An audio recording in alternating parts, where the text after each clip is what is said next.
Oh, that's funny. Almost had a runaway. Like it was good. Like, oh fuck, anxiety's kicking in. Yeah. I got a bounce. All right. So episode 61, we got Kieran Samuels on. Yeah, we did an episode yesterday. We're back again. It is Samuel, by the way. Samuel. Oh, I'm sorry, my bad. Literally, people do that all the time. It actually like rolls off the tongue better. Right? Yeah. Samuels. Maybe it's like a new brand. Yeah. Just change it up a bit. Just add an S to it. Apostrophe S. So what are you claiming ownership Samuel. of? What's the apostrophe for? What are you claiming ownership of? Name. That's it. Yeah. So you're an acoustic act. Yes, I am an acoustic solo act. performer, singer, songwriter, all of the above. All of those labels. Yeah. I would say I actually like to refer to myself as a bedroom player, though. Really? Yeah, because I never went and I've never learned like any theory, gone to school for music or anything like that. No shit. So kind of just fell into it. Just fell into it, and then like use YouTube sometimes, then just learn songs I really liked, and that's kind of like what I've done. When you grew up, whilst you were growing up, did you play an instrument or anything like that as well? Or? Oh, it was kind of when, let me think. Cause like if you went, I was into music, like listening to music. I was like obsessed with John Mayer from like year 8 or something. Yeah. And I listened to one of his albums for like 2 years in a row at school on the way to school. No way. Yeah. But I was a hell big sports fanatic. But what happened? I got an injury in like year 12. Yeah. I played a bit of guitar before that, but once I got that injury, I wasn't able to play sport anymore. So I kind of like turned to music, and then started like following that path instead of doing like footy and stuff like that. What type of injury was it though? Like did you just hurt yourself or? No, what happened? I actually got cysts in my eye, so I actually couldn't see for a few months out of this one eye. No shit. Well, I could see, but like it was hell like light sensitive. Yeah. So like I couldn't really. To go outdoors, I had like a pair of glasses with like duct tape sides. Like, fuck. Yeah, and then I also got like some problems with just above my shin. It was just like really painful. When running and stopping, my legs would basically shake. So yeah, I could have gone and got it all fixed and stuff like that, but I was just like, this is just too painful. Yeah. I just don't want to do it. And like, who knows? Like, if you kept doing it, then something else might. Yeah, and then I got unfit and tried pre-season next year, and I was just like, nah, can't. I'm not doing this. I'm gonna stick to the beers. Yeah, stick to the beers. Started smoking. Yeah, that's it. Yeah. Ciggies and beers, mate. That's the best part. But then, like, your progression into music and stuff like that. So after that, then you just picked up the guitar. Do you want to do like a a little timeline or something like that? Yeah, that's right. Yes, please. Okay. All right, we'll do a timeline. Yeah, take the stress off me, right? Yeah. Alrighty, so basically did that, and what happened, I started just like playing John Mayer songs, some Angus and Julia Stone songs. I started singing for a few people and posting like videos on YouTube, and people were like, yeah, that's good, and I was like, so I gained a bit of confidence. But then what happened, I went to an open mic at a pub called the Swingin' Pig in Rockingham.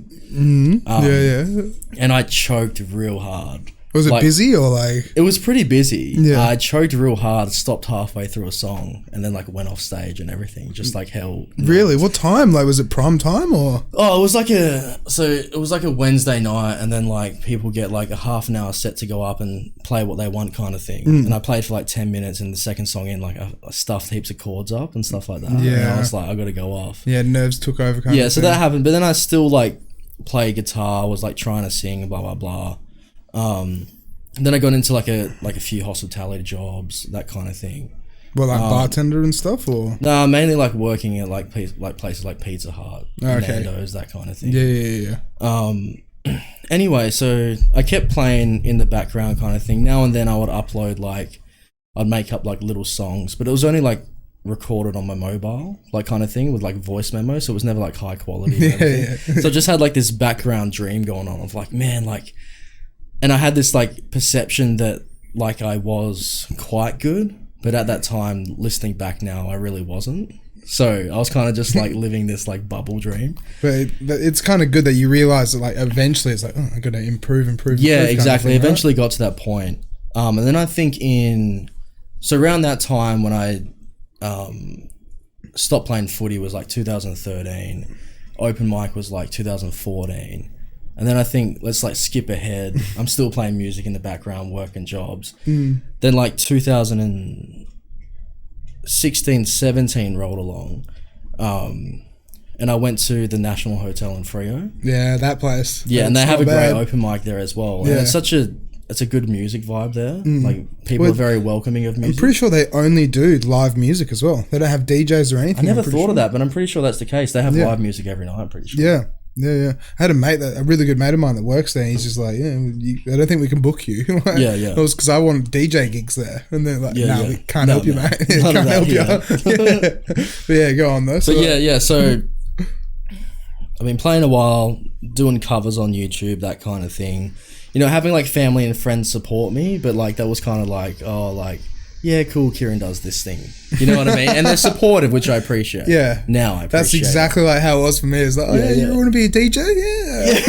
You're good. But then like everyone behind the scenes being like, he's never going to do it. Yeah, that's it. It's like, he'll never. But like, I still look back and appreciate the support, because without it, I probably wouldn't have got to where I am. Yeah. So did that open mic. Actually really prepared for it, got like a whole set down. And everyone really enjoyed it. And I had a few family and friends come down, and they got clapping and everyone clapped, kind of thing. That's pretty good though. Yeah, and I kind of realized that I was decent compared to like everyone performing on that night, that I was just like that little bit like... Yeah.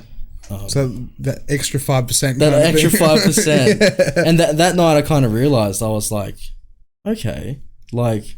I'm not that bad then. yeah. And then the ego came in. Yeah. After the self-doubt from the first open mic, I was like, it like let me like process that trauma. Yeah. And from there, I'm pretty sure I got my first gig. A company called Castle Rock, well, they're the Institute of Music. I knew a few people there. And there was a few videos from the open mic and stuff like that, and had covers on YouTube. And someone said like, oh, hey, do you want to do a gig at the Coburn Gateway Shopping Centre? It was just like outside of the shopping centre. They had like an area where you can sit and there's a stage and stuff like that. So I didn't have like any equipment. So all I had was like my guitar, I think like a mic and a mic stand. And so I accepted the gig. You know, it was a little bit of cash. It wasn't heaps. I was like, okay, this is cool. I think this is probably about 2017. Yeah. So that happened, and then I had to like ask my mate. He had like speakers and stuff like that. I was like, hey man, I got this like first gig. Can I borrow your stuff? Yeah, can I borrow your stuff kind of thing. Like he didn't have any like stands for it, so I had like the speakers set up on the floor, like pointing upwards. And keep in mind, when I first started as well, I very much like played songs I enjoyed. Very like melodramatic, slow burning, sad kind of song, because that's what I like. So at that point I didn't realize that like that has an effect on the vibe of the place. Playing emo tracks out playing emo tracks. So I didn't realize the effect that had, because I hadn't done it before kind of thing. So I had that gig, and then very nervous that gig, as it's my first gig. But it went well, and then they wanted to book me again. I think it was like 3 or 4 shows after that. So then I'm like, okay, this is cool. So what I did, I eventually then bought like a PA system, and I got like a mixer and stuff like that. What was your PA system and mixer and stuff? Damo will look it up for us and stuff. Oh, it's like a... if you can remember. Behringer... Here we go. Just type in Behringer speaker. It will be like maybe like $420 each. I think the thin ones, are they kind of thin? Like they're not hell thick at all? I don't know. They're pretty big. Like I think like the B12D or something. Yeah. I think another ones. I still got them. They actually like They're actually decent. They're decent. Yeah. I mean, I've listened to like good. the EVs and stuff. They're very crisp and good clarity, but these do the job. Yeah, and the thing is, like, they're light as well. They're kind of they're easy to fit in the boot and stuff like exactly, that. I got a hatchback, so it's easy to get in there. Yeah. But then, so you did like 2 or 3 gigs after that at Coburn again? Yeah, at the same thing. It's a bit blurry. I don't quite remember, but that's what happened. There's a lot of beers in between. Long time. Yeah. So that happened. 3 years. Yeah, and then I don't know. I think I just started like going on Instagram. Then I think I made like a Facebook page. Then like one of my mates came down on that first gig and recorded a video, so I'm like posting that like hell bad quality, like and I was like, like, check me out. Check me out. So then still working another job in the process of, we'll get into this later, but having my first child and stuff like that. So that was all going on too, and then eventually like I just started getting like something would just pop up and then I'd be like, oh, that's a gig opportunity. Okay. And then I get like another gig. And also while this was happening, I played a few gigs. A lot of my friends and a few people were like, can you play something a bit more upbeat? But I was just held like, nah, man. Like, I love my emo. I love my emo. Like love my Panic at the Disco. Yeah. When you say like hell, like, you know, it was more like tracks. Yeah. It was more like folky, slow burning acoustic stuff. So like the Angus and Julia Stone. Similar to Angus and Julia Stone, probably a bit more. I don't know if you know City and Colour, Dallas Green really. From Alexis on Fire.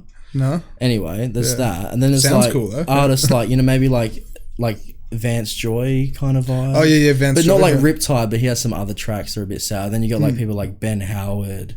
Or like Boy and Bear kind of stuff. Boy and Bear, they're still a little bit uplifting. Yeah. But I'll just say like tracks that aren't really they don't have that yeah, baby. Yeah, you know, like Ed Sheeran kind of stuff. Yeah, or like the sad Ed Sheeran songs, you know, like A-Team or something. Yeah, like, people like that, but imagine it's that song by not the most well-known artist in the world. Yeah. Okay, I get you. So doing songs like that. Anyway, so I got a few gigs through 2017 through 2018, just doing it on the side. Then I decided, like, you know what, I'm going to start getting some more gigs on the weekend. And what I started doing, I recorded like my first promo video. You probably look that up on that YouTube channel, by the way. It would probably be like one of the first videos. It might be like 2018 or 2019 promo vid. Yeah, it is. It's actually at the Coburn Gateways. And that was like one of maybe like my 5th gig there or something. All right, yeah, play it. Let's have a look. So then we can actually have the timeline with that'd be awesome. With the example, yeah. Here we go. Here we go. Damn, look how young you look. Shit. You don't want to hear that, man. Yeah. No, I don't. What year was that? 2018. Yeah. 2018. I don't mean how like young you look, but like because I got the beard. You look like a skater. No, like put on 20 kilos. Are you left-handed guitarist? Yeah, lefty. That's why I pointed out Kurt Cobain up there. Is he left-handed? Yeah, he's lefty. Do you still have that guitar as well? Yeah, I have that guitar. That's my pride and joy, even though I don't use it anymore. Oh, really? Because I upgraded, yeah. So yeah, that's my first promo video. So once I got that done, I paid my mate minimum wage to make that. It's $50. Yeah, pretty much. So then what happened, I was like, okay, I understand how to like, so what I need is like, I need some kind of video that showcases me playing live. I need like a set list of like the songs I play, which was still, there was probably about like half upbeat, half emo in there. So it wasn't too bad. And then I had my social media as well, which I was starting to build and just like post things with like videos of me playing and stuff like that. And then that's when I started like emailing places. So basically I just like looked at like pubs in the city around my area down in Rockingham and just started like emailing, hey, I'm a muso, just seeing if you got any gigs. Did you get many like catches with that at all? Yeah, I did. That's hectic because like within the DJ industry, it's like if you email them, they kind of just go like, nope, that's going to the junk I mean, file. I didn't get heaps, but yeah, like I'd say like 95% I didn't hear anything back. But that 5% was enough to, you know, get me a few venues. Yeah, but that's still so good because it's like we've had podcasts before where it's, you know, the club owner, Nevermind Small Club, he's just basically said, if you want a gig, hang out at the club. and meet everyone, and then keep showing your face, and then you get to go. Yeah. But like that's so good if emails have worked out for you. Like I've tried it, and just as I say, go straight in the junk folder. Like, well, that didn't work. 2 months later, well, what's going on? And follow up and still nothing. Like, but what I also started doing is, because I wasn't having heaps of success with the emailing, I started ringing venues as well. Real. I even went out to venues. I got business cards printed. And started like going to venues, and talking to them, saying, "Hey, I'm a live muser. Here's my card. You can check out my Instagram, my Facebook, and stuff like that. You can have a look at my content. If you've got any gigs, you're like, yeah, we actually are looking for a Sunday session kind of thing." And then, you know, I might get a call back for that, or like I think some venues on the day were like, okay, yeah, cool, let's do this. Yeah. So that's how I kind of got maybe like 1-2 gigs every couple of weekends kind of thing. That's still good. That's a start. That's great. Yeah, exactly. That's a start. And I was still like nervous. I don't think I would ever interact with the crowd, because I was just still like very nervous about it, still playing like kind of emo songs. So it was just a start, you know. Doing more like smaller venues, like not playing at venues that are having dancing and stuff like that. Yeah. It's more like small cafe gigs, small local bar gigs. But it's your foot in the door, and it's like it's your way to learn how it works, right? Yeah, exactly. It's like the thing is, going into the industry, like I had no prior knowledge of what to do. Yeah, you were blind. Yeah, so I was like, well, you know, I've handed resumes out before. Like, you know, I was just like, how am I going to get gigs? And I was like, well, I'm just going to have to reach out to venues, right? That's so good though as well. Yeah. Because it's so good that you realise that, because a lot of people just don't think about that in a way. Yeah. And it's like you actually do have to put the hard yards, and as you said, go out and hand business cards out, write emails and give it a go. Yeah. You know, like it's just the way the industry works, I guess. Yeah. Yeah. We're going though. Yeah, sorry. Yeah. So that happened. And then I just started like making more contacts, I guess. Like I would have some venues that like want me back. Then I'd like book a regular gig there or something like that. And then I bumped into a guy called Josh Johnston, who runs Grandstand Agency. I sent him some of my promo material. He was really happy with actually that video there. And then he put me up on his website. He's like an agency that, you know, people looking for artists, search for Perth acoustic acts, he'll come up on Google or whatever. Yeah. So then he started getting me a few gigs at some like more bigger venues with a bit more pay and stuff like that. And I was like, okay, this is cool. And then after like a bit of criticism from people, especially my partner, I started learning like more upbeat songs, you know, like Sweet Home Alabama, like Eagle Rock, The Holy Grail, Tip My Tongue, you know, like all these really popular Aussie kind of vibes. I gotta ask though, like whenever you play Eagle Rock, does everyone drop their DAX as well, or like? Sometimes. I think the most successful song for getting people to sing along and get up for a dance is actually kind of that time of the night where I think it's right, and I'm like, okay, I'm ready to play this song, because I don't want everyone, like, it's hard to put all the energy into people to get to dance all night. So I'm like, maybe through like my second set, halfway through, I'll do it. Yeah, get them prepped for my last set. That's good though. That's good that you actually think about it, instead of like just, you know, blowing it all out and playing your hot tracks start or anything. Yeah, I think that's part of the process, because back then I wasn't really aware of that. I was kind of just like, I'm playing. But now, after time, I realized that, you know, because venues are hiring me to hopefully keep people in the venue, right? Like, that's actually my role. And it took me a while to realize that. Yeah. And once I realized that, I started, like, changing my performance and, you know, looking at the crowd, seeing where they're at. Are they enjoying the performance? Am I background music? Am I here to get their attention? You know, like, what's the venue got me here for? What are the people like? So I started to develop that sense of, like, when to get louder, or, like, when to play this specific song, or start getting upbeat and stuff like that. So, yeah, I've really developed that, whereas back then I was kind of just, like, sitting in the corner, like, doing my own thing. You know what I mean? Yeah. So then when I started developing that upbeat stuff, that's when I started getting more gigs. And, like, once I put that upbeat stuff in my promo and stuff like that, people were like, it's more engaging. That's what pubs want, kind of thing. So yeah, then I guess I just started getting like maybe like 2 gigs every weekend. Still working. I think I was working at like Australia Post or something like that. So that was happening, and then eventually, what happened from there? Eventually, like I just was like looking at my job. I was like, this really isn't like, I was good at my job, but I was like, this really isn't like hitting home for me. It's not so like, I don't see myself doing this for a long time. Yeah. And then one day I was just like, man, like I just need to push this music like 50% more and start like being like, no, you know what, I can do this full time. Because I understood now that like I can actually make enough money to sustain myself and potentially more. So I was like why can't I do this full time? That's it, right? Yeah, and it was like a little bit of that self-doubt that didn't think that I could actually do it. But once I like made that decision to be like, okay, quitting my job, I'm gonna go music full time. Then just like pushed it. Then I started working for Champion Music as well.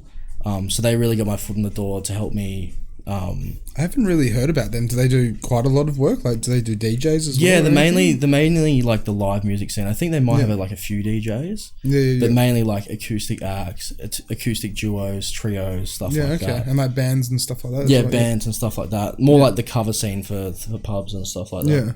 I was going to ask as well, like, what did your partner think when you first started doing it, and then like when you decided that you were like, no, I don't want to work at Post anymore? Like, I think for me, I'd always had this thing with jobs that like I would do a job for like 2 weeks and be like, start off really positive, and by the end of the 2 weeks, where there was like labouring, you'd just be over it kind of thing. I'd just be over it. I just couldn't do it, man. That's completely fair though. Yeah, but for ages I was like why can't I do this? Why can't I just be like this person that can just go to work, do the thing 5 days a week, come home, be happy with it?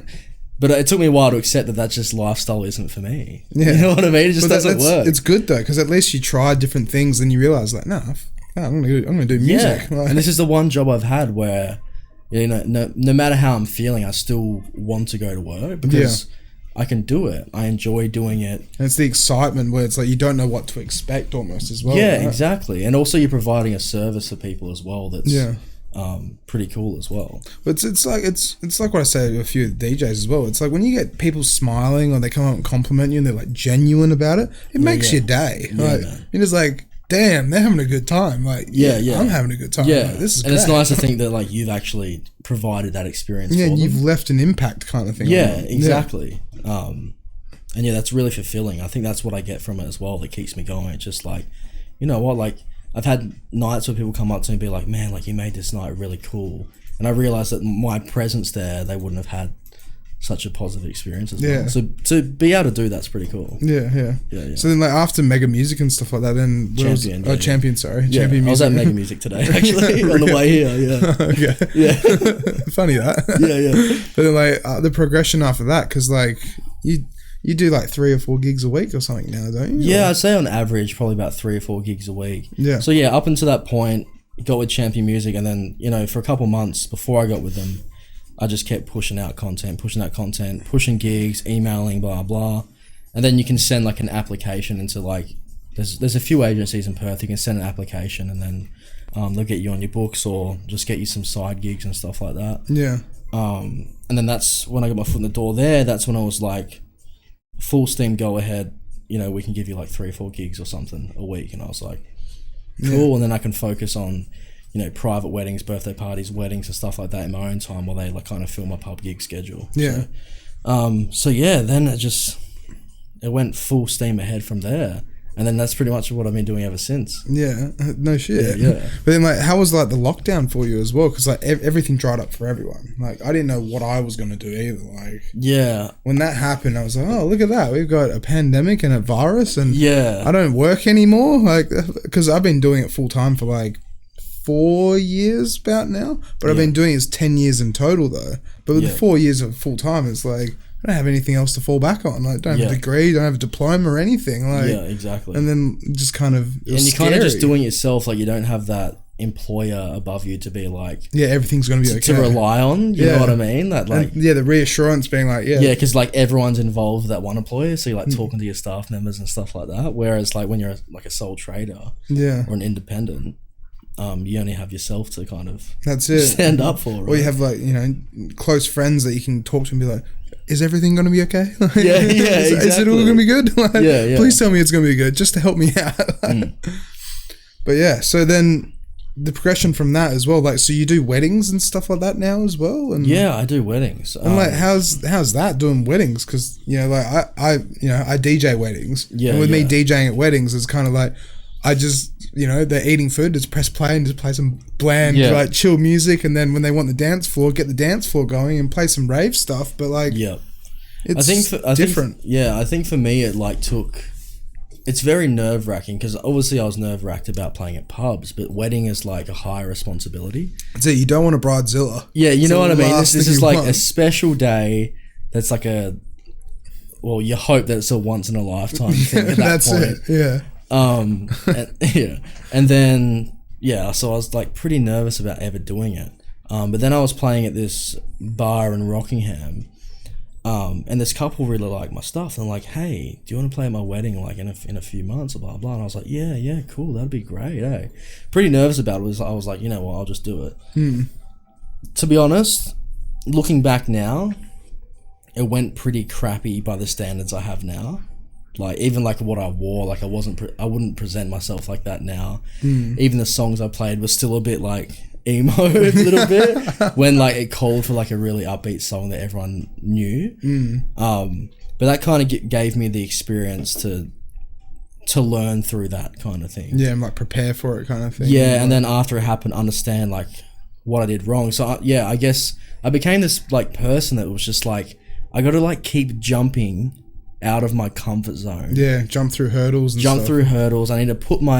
I need to like step into my anxiety about the situation and actually go into it instead of like running away from it. That's so good though as well, because I say this to others as well on like other episodes where it's like the best thing you can do is throw yourself in the deep end. Yeah. Because if you throw yourself in the deep end, when you go do it again next time, it won't be as bad. Yeah. And like if it's horrendously bad and this happens and whatever happens, well then when you go and do it again, like I'm just not going to do that again. Yeah. And so you learn from your mistakes basically. Yeah. And I think as well, because like me stepping into the music industry, I felt like I couldn't really find a rule book for like how it worked as well. So it was kind of one of those things where like I had to throw myself in the deep end, had to make myself uncomfortable to know what direction to do or like what people wanted or how it worked. That's so good. Yeah. Yeah. And it's just like just finding direction and everything. Yeah. Sorry, keep going. Yeah.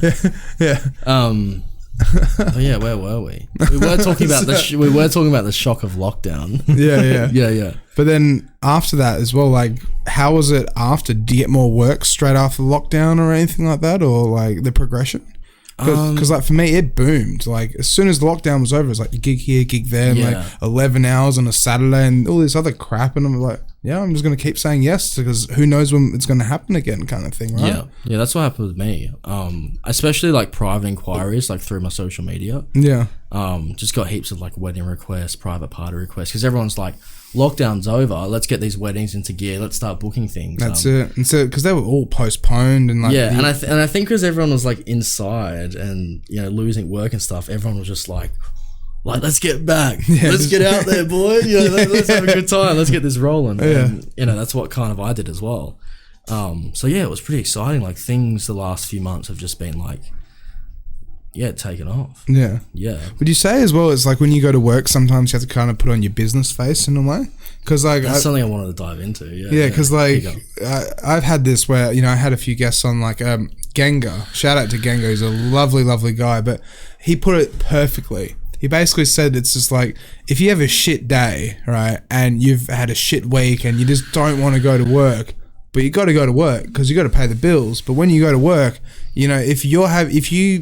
if you're the DJ that's in the corner and looking like, I don't want to be here, people are like, I don't want to be here. Yeah, exactly. But if you're bouncing off the walls, having a great time, you're drunk or whatever, it's just well, he's having a good time, I want to have a good time, right? Yeah. Because they're like jumping off like your vibe and energy. Exactly. Right? It's like because you're actually like in control of the vibe of the place. Exactly. Right? Yeah. Well, basically, the sound is like influence people's. That's behavior. It's the atmosphere, basically. Yeah. Yeah. Then do you ever did you ever experience that over your career when it's just like trying to realize that, okay, like I need to just switch on, I need to be on and just go in there with the best positive vibe possible just to try and make everything good in a way? Yeah, I think I've certainly developed like a game face, if that makes sense. Yeah. Because I am an acoustic act in a way, because it is a little bit like that. But I I think from my experience, like, even if I, like I was saying before, like, even if I have, like, a crappy day, I'm not feeling too good, pretty down or whatever, or just a little bit sick or something like that. Not now during COVID, but... yeah, of course. Yeah. We don't have coffee. No one's got a coffee.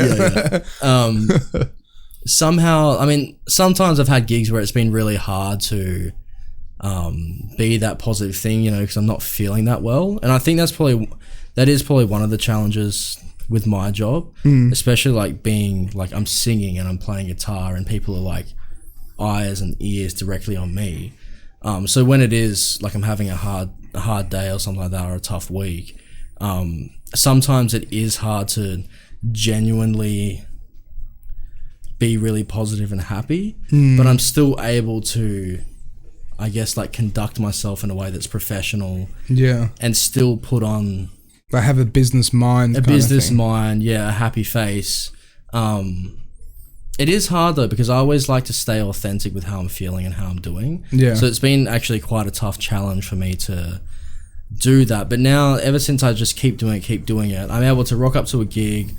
Once I've set up, I've tuned my guitar and I play my first song, I kind of just like ease into it, and I actually start to enjoy it at the same time.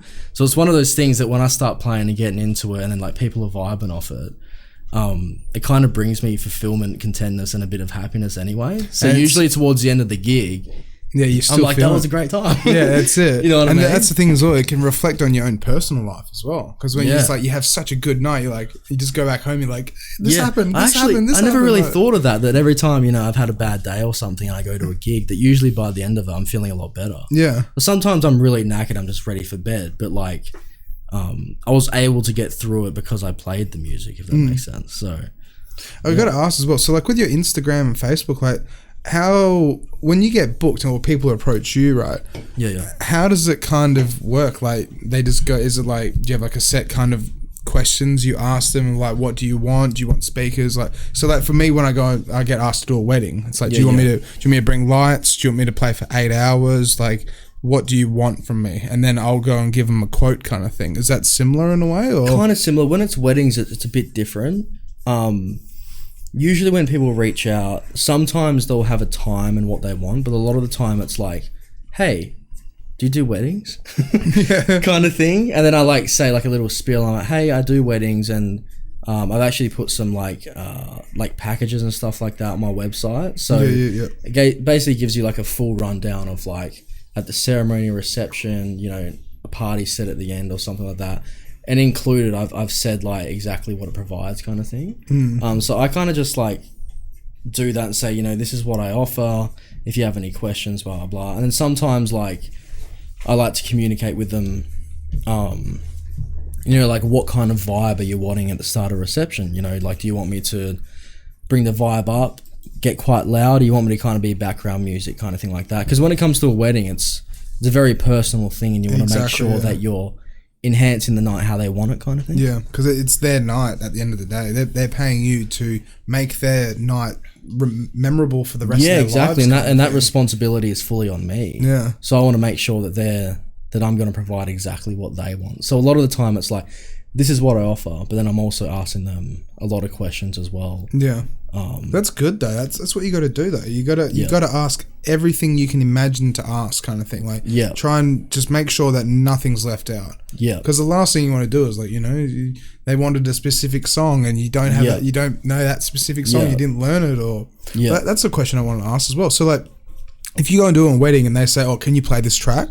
Will you learn that track to be able to play at their wedding? Or, So or even functions or anything like that? Yeah, so like I said with that, like the packages thing, like if they want like a ceremony or something, I have like I would learn like 3 songs. So basically it's like walking down the aisle song, signing the paper song, and then celebration, walking back down the aisle song. Yeah. So you got like the bride walking down, and then signing the papers, bit of a mid-break, and then a celebration, more uplifting thing. Do you ever do like the first dance or the father-daughter dance? Yeah, so usually that will happen during reception. Sometimes I always ask like do you want me to play play the track myself, or do you want the actual song? Because a lot of the time, this is like the easier way out, right? Yeah, it is as well. But sometimes it is what they want, because they want, Yeah. they want the bass in there, they want the drums, the build up for that song as well. So you got to make sure that, I ask those nitty gritty questions, because it's like, I might think that the song that me playing it acoustically might not actually be as good, and I'll be honest about that and say, hey, like, been learning this song. And, like, for that first dance, for the moment, there's a really good part in the original song that I think would actually work really nice. But then sometimes I'll be like, oh, actually, this song works really well. Yeah. So, I have that kind of thing as well. Yeah, that's pretty good. Like, yeah. With making, like, did you find it hard to make a website and, like, build your... Because you were saying before, it's like you kind of went in blindfolded in a way. Like, how did you go just like, I'm going to make my social media account, I'm going to do this, Instagram, website, like... Yeah. Was that like a bit of a challenge? Yeah, so I think the social media thing was something I was already aware of, kind of thing, that's like how you market these days. Yeah, it's like the standard thing to do. Yeah, but when it comes to like websites and stuff like that, what happened when I started doing it full time, I started looking into, I looked into the people here in Perth who are significant in the wedding industry and getting a lot of the gigs, and I was like, well, I'm going to research them. I'm going to research how they do it.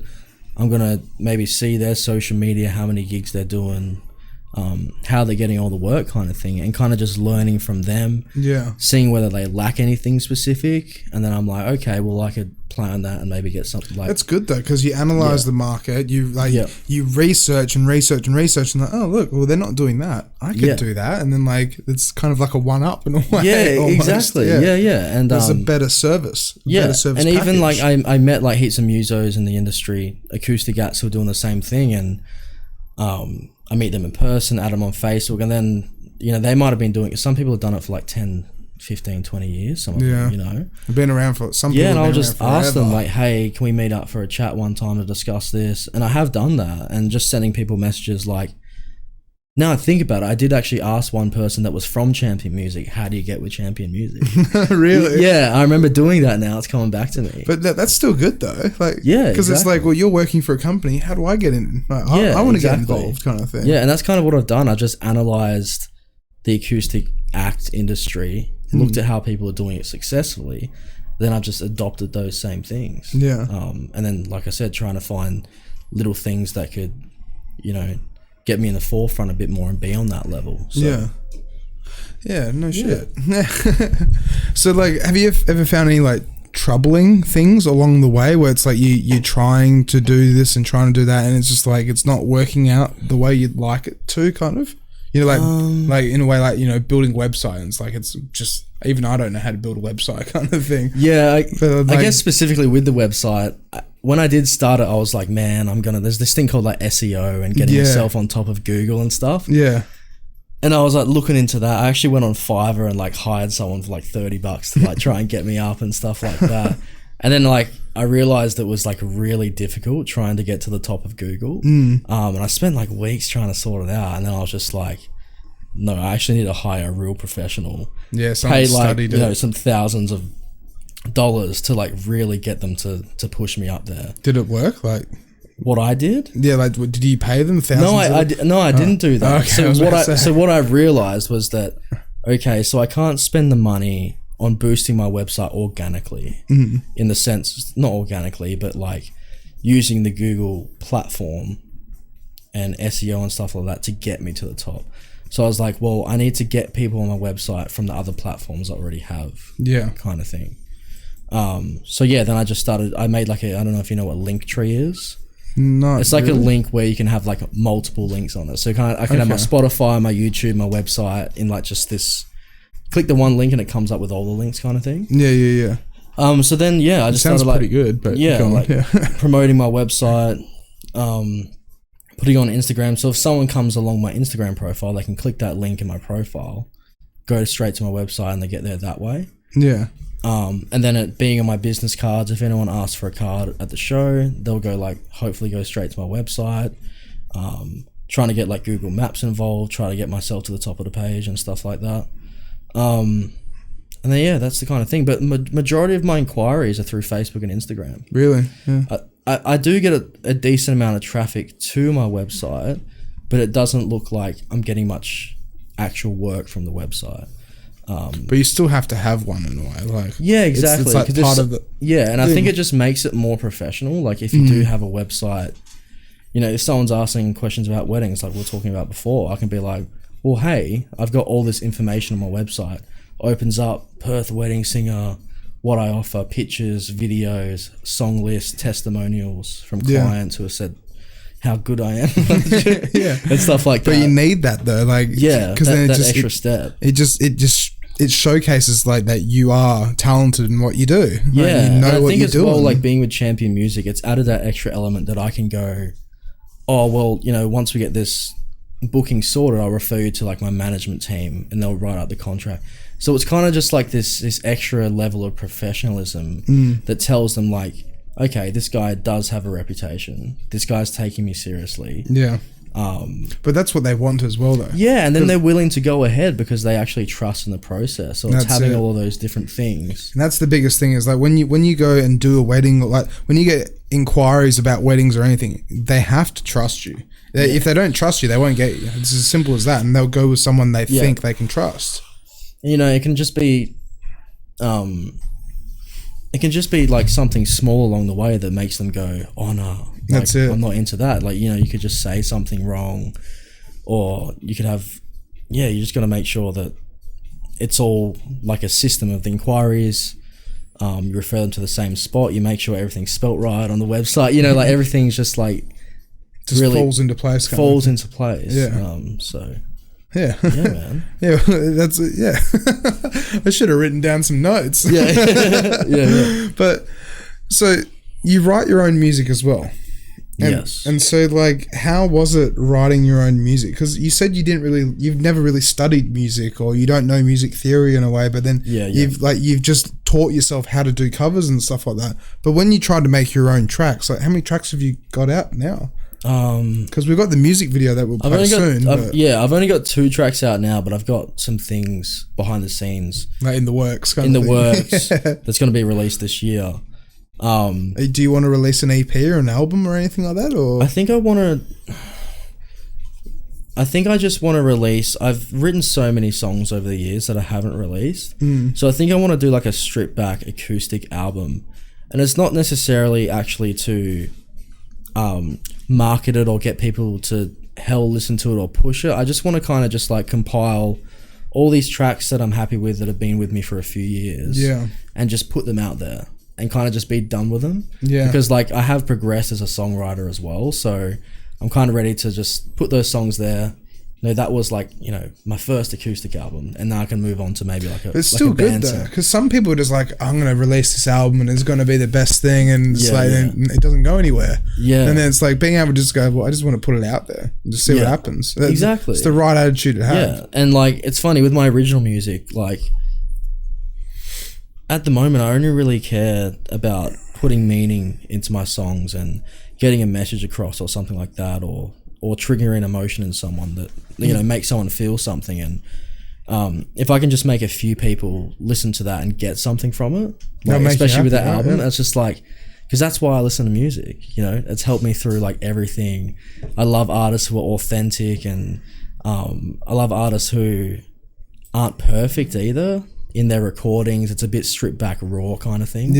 And I really like that vibe. So, but it showcases like their effort in their own music in a way, right? It's like they purposely did that to be able to actually just like give that vibe, give that feeling, and make people go like, oh, they've thought about it, kind of thing, right? Yeah, exactly. And that's kind of what I do with my music. But when it comes to like releasing and pushing something and trying to get people to get onto, you know, YouTube Music, Spotify, whatever, that's where I'm like, okay, that single releases is where it's at. You know, it's having a music video, it's having a month of promo leading up to the single release, which is what I done for my first single release. And you know, that's a lot of effort. It's a lot of time.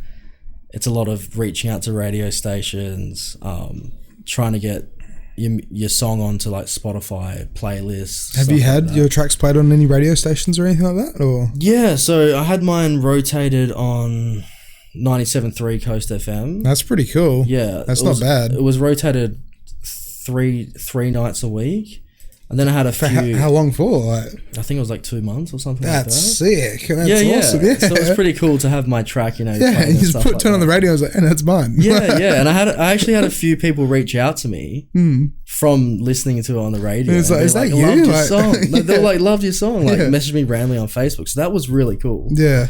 The appreciation, that's what makes it so good, right? Yeah, and I got one amazing message from this girl that had been like, because my song, we'll watch it soon, but I put a lot of personal stuff into it. It was very therapeutic for me, and that's what I was saying before. I really wanted to put that into my song so people could get something from it. And she sent me a massive, like, couple paragraphs.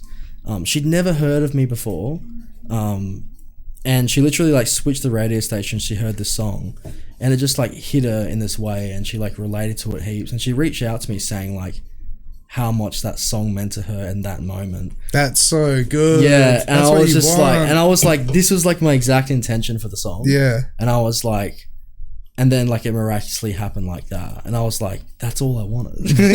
You know what I mean? Kind of thing. Yeah, 100%. Yeah. But that's kind of really like a cue. Let's play it. And then we'll talk about like, because I want to know like the thought that went into making it now. Yeah, like, okay. Yeah, let's get into that. For her to like message you that's deep. Yeah, it was very deep.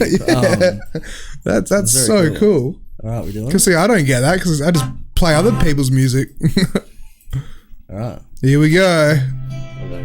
Oh shit.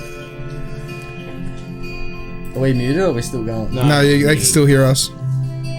We're just like a little bit over the top. We'll do the commentary. That's it, yeah. Pause it, yeah.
Wow. I'm like, just keep it going, but holy shit, this is so good.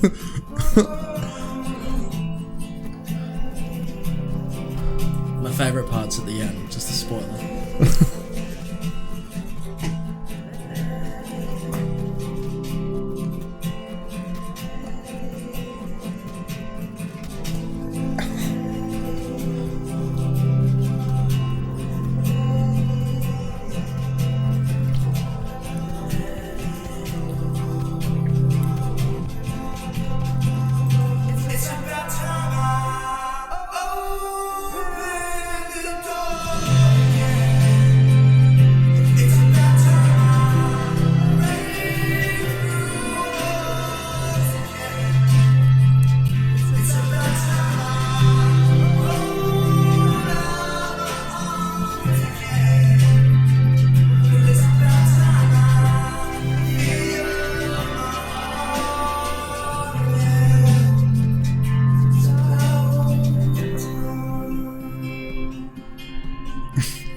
Oh my God.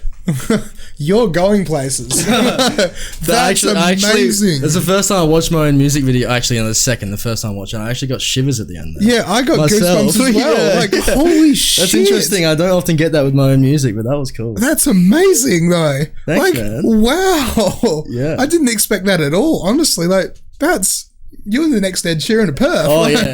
Ed Kieran. Yeah, that's it. Ed Kieran. Yeah. Holy interesting crap. story though. Do you know the platform Fiverr? Fiverr, no? Yeah. Yeah, well, Fiverr's like a platform where there's heaps of like content creators. Like they make websites, they make videos, they make music. Yeah. Basically, they can be located anywhere in the world. And you can pretty much like hire them. They're generally cheaper than like producers and stuff like that. And I paid a guy in the United States. I wrote the script and everything. He went out and filmed that, hired actors and everything, and done it in the United States. No way. Yeah. That's so cool. During COVID. Really? During COVID as well? Yeah, during that really crazy Was it period. expensive to do, or? Man, I won't say the price, but it wasn't as much as you think.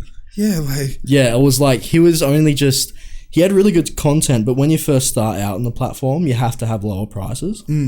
Because you need to get reviews and stuff like that to...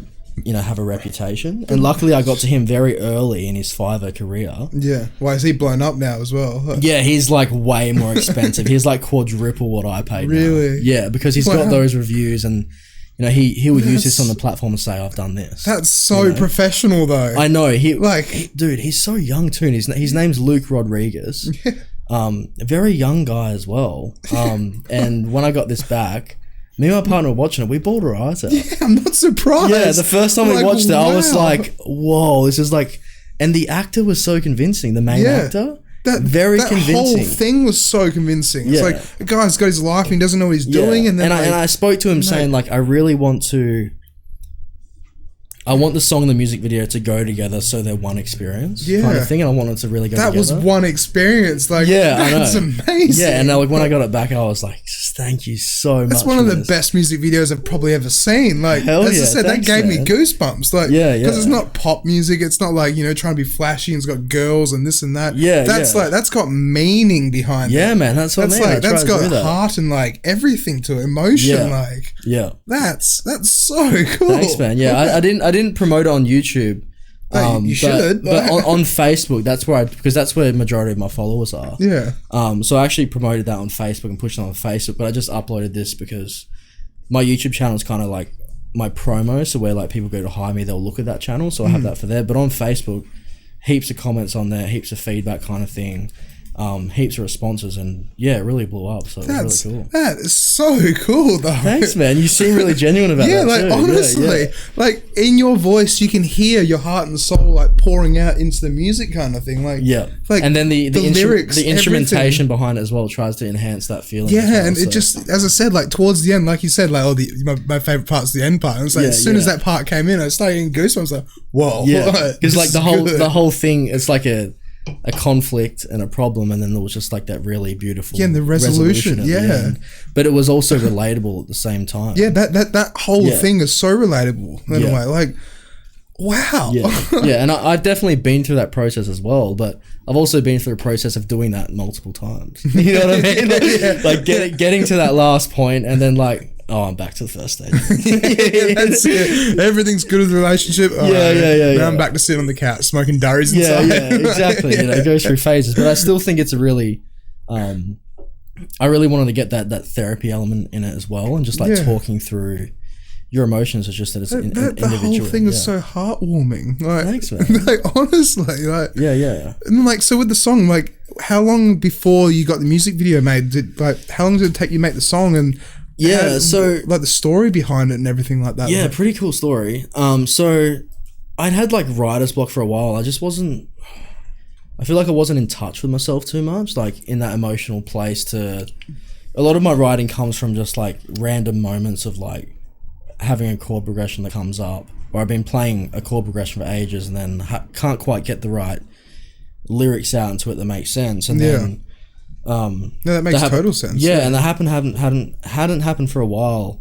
I think I was trying to be too complicated with things, like having really cool chords and dissonance. And what I did, I was the whole song is basically a G chord, A chord, and a C chord. Really? With like one E minor in there towards the end. Yeah. Like very basic. And I was like, you know what? I'm just going to do this basic finger picking pattern. And I did that. And then I just started singing.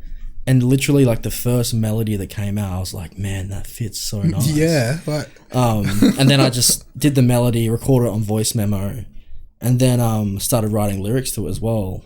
And then what happened, I just did one take of kind of like making lyrics up, and a lot of the lyrics here in that final track are the ones that just literally came out of me, and then I listened back and jotted them down. And what happened, I realized in the song, if you go and like check out the lyrics or listen to it again, the song's called "It's About Time."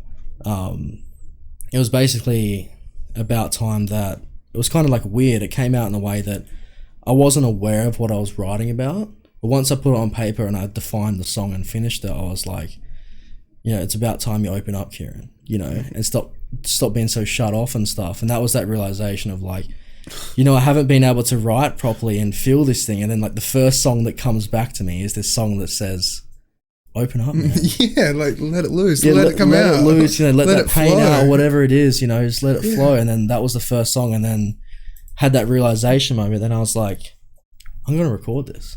You know, I'm going to do it. That's honestly, that's amazing. Yeah. Like, that's like, as I said, one of the best music videos I've ever seen, basically. Hell yeah, thanks, man. It's funny because like those are the music videos that I really like as an artist, and I like to watch from that's the same thing as well, because it speaks to you. Like I said, it's not just like sex, drugs, alcohol, and money. It's like that. That's got heart and feeling and soul to it. Exactly. And music is that for me. It always has been for some reason. Some people it isn't, but some people it's just put it on good vibes, which is useful. I use that too. But for me, music's always been about, you know, feeling something, trying to understand what the artist is saying, or understanding what the music is making me feel and recognizing it and stuff like that. So when I've always played music, that's kind of how I've felt about writing and doing my own stuff as well. Yeah. And then I was like, this song has this really honest message. I'm like, I just kept going with it, building the song. I was like, man, okay, the track's pretty much done. This is a really good track. And even my producer as well, who helped me with it, he lives in America too, by the way. It's another story. Really? Yeah. So like you just recorded it at home and then just sent the files off kind of thing? So basically I worked with him similar to how I did with Luke with the music video. So I recorded all my guitar tracks, my backing vocals, my vocals myself. And I kind of told him, because he has a home studio with like drums and synths and violins and all that kind of thing. And I was like, you know, I really wanted to have this vibe. You know, I did some drum tracks for it, so he knew kind of how I wanted it to sound. Yeah, to progress and stuff like that, yeah. And then we just went back and forward. He would send me, like, is this kind of the vibe? He's added drums to it or a bass. I'm like, yeah, that's it, or change this here. And then we basically, like, worked together to create this track. His name's Daniel Tavani. If you look at him, he has a really cool loop session as well online. Like, what was the period of time though? Like, did it take a year or something like that? It was really quick. Really? Yeah, it all just unfolded. Like, really? Yeah, and because it was COVID time as well. Yeah, everyone was like, indoors. So. Yeah, exactly. I was like, I'm going to use this time. So I think came out of the COVID lockdown. I think it was about. I think it probably took me maybe like to get it all done, but it wasn't released yet. Maybe about 6 weeks. Yeah. 6 weeks? Yeah. Dude, Kieran. It was just really fast. I just had this like real desire to do it. Keep going, bro. Yeah. Like, keep going. Man. Reach for the stars, honestly. Cheers, you'll man. get there. Like, with that kind of production quality, like the song, the whole thing, like, as I said, the soul behind it, that's like... Yeah, and I feel like in this... Like when I just honestly quickly, like when I go off and do weddings now, I'm gonna be like, no, get this guy involved. You gotta get into acoustic. Yeah, dude. Like I didn't expect your voice to sound like that, but that's just heartwarming, kind of. Yeah, like thanks, good man. tones. Like it's amazing. Yeah, and I try to put that into especially my ceremony performances as well. Yeah. Because people want that. It's a time of love and family getting together, and I want to offer that real warm, raw, real energy in that situation, you know? So I think that's why like people do gravitate to getting me for those things as well. I just can't believe that was 6 weeks. Like, I've made like, 6 to 8 weeks, but it definitely wasn't over 2 months. Exactly. It's not 6 months. It's not a year. Yeah, like, I think he took 3 weeks to get the video together. I think it took us about 3 weeks to get the song finished. Yeah. Wow. And it was all at like nighttime because I have kids, so once the kids were in bed. Yeah, you'd be up and talking to your mates in America kind of thing. Yeah, exactly. Yeah. Holy shit. Like, I'm blown away by that, dude. Like, oh, wow. I was not expecting that. Yeah. And then, like I said, there was a few good responses from people reaching out to me and having a really emotional impact on some people that could relate to it as well. And so that was the song that got in the rotation on the radio. Yeah. I don't blame that girl for hitting you up. Yeah. I honestly don't blame her being just like, this is good. This is really good. Yeah. And then I went and had interviews on radio stations and played the track and stuff like that. And it was a really cool experience, man. Really out of my comfort zone as well, but definitely learned a lot from it. And I learned a lot from the single release as well and how to do it successfully. And what I can learn for next time for my next single release. Is it on iTunes and stuff like that? Yeah, it's on every. Have you had a few purchases or anything like that? I think I've had like one Apple purchase, but mainly I'm gonna buy it. I tried to get everyone on Spotify. That was my main thing. And like it didn't get heaps of plays, but just from the reaction from some people of that emotional impact, that was enough for me, kind of thing. Yeah. And for a first single release, I was pretty happy with it anyway. So yeah. Wow. It's just wow. Thanks, man. So, all right, it's not off topic, but like, are we able to have a quick toilet break in this? Because I'm absolutely busting. Yeah, you can. If you be quick. Yeah. Damo, you got to take the seat again. Yeah. Sorry, man. We did this last night. Like, Damo just took the guest seat and we just had a chat. I just got to take the reins. Can I pinch a beer if that's all good? Yeah. No problem, bro. I got you. Yeah, so what do you think of TAFE today, Damo? Oh, it's pretty good. I actually really like our lecturers. I do. I think our lectures are really good. I think Brendan's a lad. I think, I cannot wait to have him on. Honestly, if we can get Brendan on, I'd be so happy. Great. Yeah, and we should try and get Gary as well because he's got so much experience in the field. Yeah, dude's got like 40. Dude's made 40 plus movies. By the way, if anyone's watching and like paying attention, me and Damo have just started studying Diploma of Film and Television at North Metropolitan TAFE. That's the one. Northbridge. Yeah, I'm still new to all this. I haven't been in an education facility for like 5 years. So. Yeah, it's good. It's good to be back. Eh? What did you think of that song? Oh, I thought it was really good. As I said, I'm blown away. Like, I liked it. It was good. There you go. There you go. Back to the we go back to the hot seat. That was 20 seconds. So you were telling me as well that you sometimes like hire a drummer to kind of come out and do gigs with you as well. Yeah. Right? So Riley Sutton drums. And so, like, how does that work in a way? How did you meet Riley? Is just a mate of yours? Well, Riley reached out to me on social media. Really? Because he's a drummer and he had the intention of getting into duos or trios and just being able to make money on the side while he's at uni studying music. That's the beer talking. Money on the side, and like I think he went on to like Champion Music and had a look through the artist, and he reached out to me on Instagram. And he was like, "Hey man, do you want to meet up for a collab or something? What I can do is like I'll hire out like a studio room. We'll do like a video of like 2 covers or something. We'll get together and just like post it on social media just for like a collab and to get it out there." And I was like, "Okay, cool." And he was like, "I'll pay for the studio space. I'll bring my laptop. I'll record everything." And I was like, "Yeah, if you're gonna do it all, and I just have to play 2 songs, and that's fine by me." So yeah, we did that.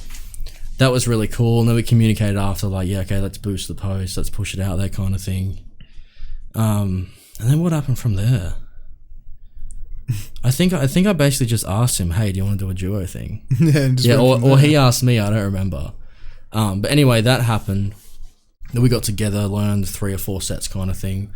And then I started having him come along to some gigs as a duo. And he has like I forgot what it's called. It's like an SPD, like a Roland. So he doesn't actually use, he can, but he doesn't use an acoustic kit. Okay, so he uses like basically, it's just like a sample pad. Okay. It's like that big kind of thing, but he programs all like a real drum kit into it. Really? Yeah, and then he just runs it through a PA system. Can you look up like a drum pad, kind of the Roland? SPD Roland, I think it is. SPD. And that's pretty cool though, because instead of like taking a whole kit out to places, you just pre-program and then exactly, and you can control the levels. And the thing with an acoustic kit, you don't really have a volume knob. Exactly, you just have your playing, and like they're always going to be and they're always going to be a certain level. So so it's really easy to set it for the venue. If it's a Sunday sesh vibe, you can just sit back a little bit, and if it's like we play at the Lucky Shag Waterfront Bar in Perth, and that's just like packed out. We need to be loud, upbeat kind of thing. So we can love that place. Honestly. Yeah, it's actually one of my favorite venues. Yeah, it is. The same thing. Like, it's such a good vibe. I used to go down there all the time on the Sunday sessions. Just go to beer down there. Yeah, everyone's just like really friendly there. Yeah, it's a good vibe, good beers. You know, you're pretty jealous. You got gigs there though. I've always wanted a gig there. They do have DJs there, man. Yeah, have a look. I've tried. I know the guy. I tried emailing. Yeah, that's it. Try giving out business card. No. Yeah. I know the guy. I got to hit him up again, but they're already pre-booked with. Yeah, like they know what they're doing. Yeah, exactly. They got that sorted kind of thing. Exactly. It's unfortunate that I'd love to have the gig there, but I don't think he'll let me have a go. yeah. Understandable. Because the industry. Yeah. But then, so like when you played gigs there and stuff like that, so it was upbeat, it was great, like you were saying, like. Yeah. So we had I forgot where our first gig was. I'm pretty sure that it was definitely one of our first gigs anyway. Yeah. And yeah, we just play like acoustic rock, like, you know, songs like generally maybe like the songs fit like every like age demographic. So we got songs from like now going back to like the 70s or the 60s or stuff like that. Yeah. Generally most of it's like pretty upbeat. A couple of our sets are more like Sunday sesh vibes, and then we have more like a party set to bring up the night and stuff like that. And we've had heaps of good feedback. We have such a fun time because playing solo sometimes, I mean, you can probably imagine as well, being there by yourself sometimes is a bit like... It's daunting almost. It can be daunting. It can be a bit of a drag sometimes but then when you've got someone else to kind of bounce the energy off... Yeah, it just makes the night so much better. And like being able to bounce off each other and vibe and, you know, stuff up chords or a drum part or something, it makes us laugh, and then everyone sees that. And you just keep the night going though. Yeah. And it's just really easy to bring the vibe up like that. And really fun. People actually get up to dance and stuff for us as well, so it's pretty cool. That's pretty good though. That's what you want. Like, yeah, exactly. Like I can imagine it's kind of hard being like, you know, when you go out and play an acoustic act, and then it's like to try and get the crowd into it. But when you get the crowd going, that's the goal. Yeah, it's a tough thing as an acoustic act. Usually the first set when I'm playing will be quite chill. I don't like to start off, unless the venue's already like packed out and people are ready for it. I like to start off pretty chill just to see like what the vibe is and see how people are reacting to it. And then I can kind of determine for the second set how I'm going to come in, whether I'm going to come in like, boom, eyes on me, like, oh, that was louder and like upbeat songs, or just like stick with that kind of background vibe kind of thing. Well, it's reading the crowd as well. It's reading the crowd, right? And that's like, as a DJ, that's your most important job, because it's the same thing with you guys as well. It's like you're getting paid to provide the service, and the service is to keep people in the venue. You know, I can't go to Scarborough Beach Bar and play dubstep. Because people would just be like, what the hell's this shit? I'm going down the road. And it's like, but you play you play music that they wouldn't expect that you're going to play, and you do it right to the point where they're like, damn, this is good. This is a vibe. Yeah. Because as I said, atmosphere. It's all about providing the atmosphere. Yeah. I think it was hard for me to determine the place between the background music and being able to engage as well. That was something that's taken me a while, and sometimes it's still hard to tell. Because sometimes you can sit quite comfortably in that background music and people like it. And sometimes there's other factors, like if people are eating, if it's more of like a restaurant vibe, you're near a restaurant, you're like, people are talking. But then if it's like more of a pub vibe, people are talking, but they look comfortable with speaking loud. Exactly, yeah. You know, because that loudness of talking louder can like create more positivity as people get louder, but you got to know how much to boost it. It's just like it's all like these little factors you kind of have to like pick up on.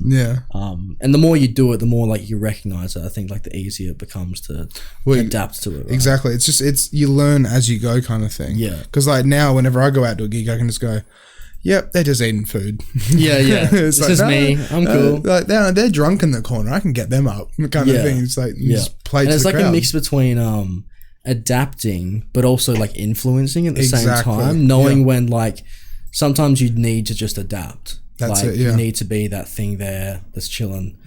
And then sometimes you can, you know, sometimes I'll just put a tester out, a feeler, a song at the end of my set or something that's like, all right, I'm gonna go a bit upbeat, you know, like see what the reaction was like. Now and then I'll just like get claps all of a sudden, you know, and I'm like, oh, okay, so they can, or I might do it halfway through the set, and I'm like, okay, so they do like that, and then that's when I'll push that kind of thing. Yeah. And then once I push that, people get more engaged. That's when I'll start like saying a few things or something like that, or just talking, and that gets people more engaged, and then people will shout out songs. You know, like it kind of just like works like that. Exactly. You just bounce off the audience, and it just helps you. Because I find that sometimes if I talk too early before I've made any of an impact, sometimes it can just be weird. Like, if you're background music and I just start being like, hey guys, like, hope you're having a good time. Yeah, but then you realize like no one's literally paying attention. That's it. So you kind of got to know, because the worst thing you can do is create awkwardness between you and the crowd. Exactly. I've noticed. See, one thing I've always realized as well, it's like it takes two to tango. So it's like if you're not awkward and they're being awkward, well, then the situation's not awkward.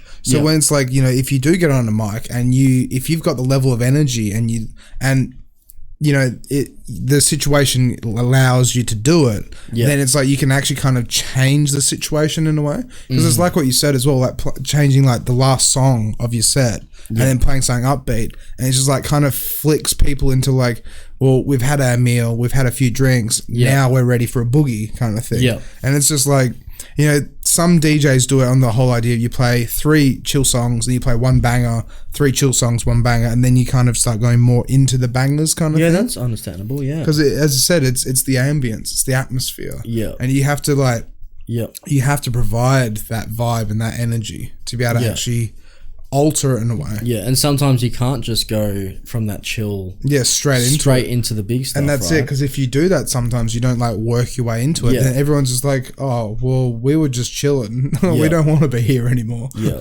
And what I also do as well, like with my solo shows, I might do it throughout a set. So I might start off, so I have a stomp box that creates a beat as well, and I have a harmonica. Really? You play harmonica? Yeah, I play harmonica That's as well. Sick. Thanks, man. Yeah. So sometimes, like, the first few songs, I won't even use the stomp box. I'll just, like, ease into it. And then I'll just... It won't be a hell up beat song, but I'll just bring that stomp box into it. And then I'll start noticing, oh, yeah, some people are tapping along. You know what I mean? It creates that tap. And then maybe the last couple songs, or the song before the last one, I'll bring my harmonica out with that. And then it's like, oh... So it's like... creating these extra levels of engagement, being like, oh, I didn't hear that before. That's it. And it's like you just read the body language kind of thing. Yeah, you read the body language. Like if you got someone tapping along, it's like, well, I can get you up. Yeah, even like eye contact with me between two people, then them talking, I'm like, oh, that could be, if I see a few of that, I'm like, okay. Like, yeah, they're talking about me. yeah, they could be. But, you know, it's just like picking up on those little things of reading the crowd kind of thing. So I'm still just so baffled by that music video. you still like you feel like you're still processing. Yeah, it's like shit. I didn't realize again like Ed Kieran on. Classic.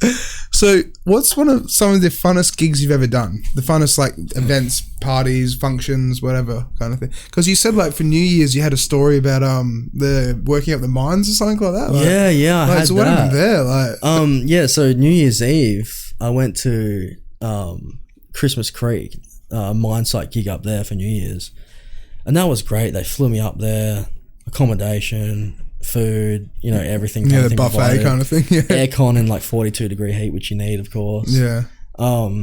Yeah, man, that was a great night. We had New Year's countdown at 7 p.m. At 7 p.m. Yeah, because people have to like go to bed the next day and stuff like that. That makes sense. But still, it's like it's not traditional. yeah, I know. So it was a bit like, but you know, they have to make it work, you know, kind of thing, and feel like they're involved. And then after that, a few of them asked me to come when I finished my set. A few of them asked me to come and sit down with them on the grass there and just like play some tunes acoustically and just chill out. They kept offering me beers and ciders and stuff. Like really nice people. Yeah. Had a really cool time. And then I think we stayed up to like 2 a.m. Really? I don't think anyone will see this because they wouldn't have been allowed to do that. That's it, Not if you're doing FIFA. Yeah. Security just be like, what the fuck I think that might have been on like a shift change or something like that. Yeah. But yeah, we stayed up all night. Yeah, just drinking, talking, just hanging out. And that was a really cool experience because like I was really far away from home, meeting all these new people. And the anxiety and the nerves and stuff. Yeah, and stuff like that. It was just really exciting and new, and it was kind of cool to know that I could actually go out and do that.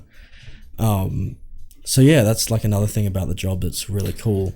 I get to go to all different places and that's stuff it. like It's just that. traveling, right? Yeah. So what other gigs have you done? Like, what's your favorite gig you've ever done? Favorite gig I've ever done? I always remember one gig. Yeah. And so you know how I said I did an open mic at the National for my first thing? I actually got a few gigs there as well. Haven't had one there in a while. And yeah, I had this gig there maybe like a year and a half ago.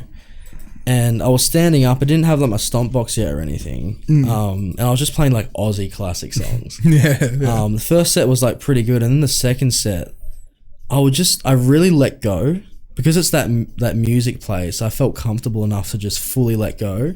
And I started like strumming really hard and like really singing really high and loud and stuff. And people were just like, whoa, like, getting into it. And like the clapping went from like, yeah, at the start to like, yeah. Cheering on. I think it was the one gig where like people, like the whole venue was just like on me. There was about 100 people in there. No shit. And all eyes were on me. Next song, can you do this song, blah, blah. People, I did Wonderwall, the whole entire place sung along. That would have been amazing. The goosebumps and everything, right? Like, yeah, like it was amazing. And like, because all eyes on me and I'm letting loose, I was so comfortable at talking and just like talking crap. Just being a rock star. Yeah, basically, I like tapped into that energy and I was like, yeah. This is what it feels like. Yeah, and it was just the most unbelievable because I never thought I was capable of having that all eyes on me. And yeah, it was probably one of the most best gigs I've ever had. Like I said, like keep up with the music videos and like this kind of music, and then we'll see you up like playing Optus Stadium soon. Yeah, that would be fantastic. How far would you actually want to take this as well? Like, because I mean, you've got a family, and you said you've got 2 daughters, right? Yeah, 2 daughters. Yeah, and then so with that, it's like, you know, yeah, it's like have that extra responsibility. Exactly, right? Yeah, so I think I do have, because you got to be the husband whilst also being the rock star. Yeah, exactly. Yeah. So it's like, if I'm honest, I do have that deep desire in me to do that. But obviously the circumstances, it's a lot harder to, obviously with kids and a partner and a house and stuff like that. You know, that's one of my main priorities as well. And also time restraints, you know, not being able to put all that effort into doing that. But I think I'm just letting myself have, I do want that, but I think I'm just letting myself have maybe 2 or 3 years here, a slow process of just learning how to produce my own tracks without needing to hire everyone and being able to put them out. But still, like 6 weeks to pop that. Yeah, out, exactly. Like, damn. Yeah, but like for me, it's just like, imagine that I can just sit in my room. I don't have to pay anyone else to do anything. I can just produce my own professional track, upload it, and then maybe hire someone to do a music video. You know what I mean? Yeah. Kind of thing, having that ability. And I think I just want to work on my songwriting or my production on the nights when the kids are in bed and stuff like that. Yeah. And go from there. And then once I'm comfortable, like got a few songs that, man, I can do this now.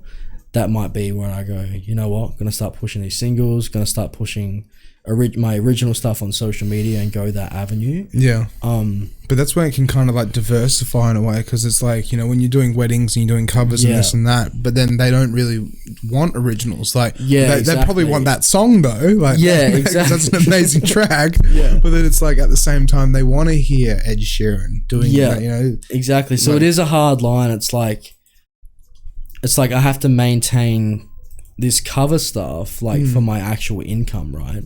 But then I gotta somehow, but I can see how I could do it. I could just basically, like Instagram and Facebook can mainly be where I'm pushing my original stuff, interacting with people, putting songs, putting videos out and stuff like that. But then I can still have that as a way for people to come in and be like, look at my bio. Oh, he does weddings too. And then going to my website, seeing that I do covers and I am a cover act as well. Yeah. But whilst also simultaneously pushing that other thing as well.